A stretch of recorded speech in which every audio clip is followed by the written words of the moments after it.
يا رسول الله باشترين كس أحقترين كس كي أو كسي كو أز باش بمتقل قدر يبقرم. قال عليه الصلاة والسلام أمك دايقاته.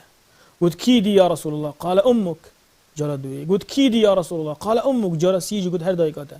قلت كيدي يا رسول الله قال أبوك ثم أبوك يعني بابته. وروى النسائي وابن ماجه في سننهما من حديث معاوية ابن جاهمة رضي الله عنه أن جاهمة جاء إلى النبي عليه الصلاة والسلام فقال يا رسول الله إني كنت أردت الجهاد معك أبتغي بذلك وجه الله والدار الآخرة. أذهات دفع غماري قلت يا رسول الله مثل الجهاد قلت بكم بو خدي وبو رجا قيامة من. قال عليه الصلاة والسلام ويحك أحية أمك يعني نمان بيجي أخذنا ويحك بو يشنديتن يعني بو توجعي يعني هل دايقة الساخة قلت نعم. قلت بلي يا رسول الله.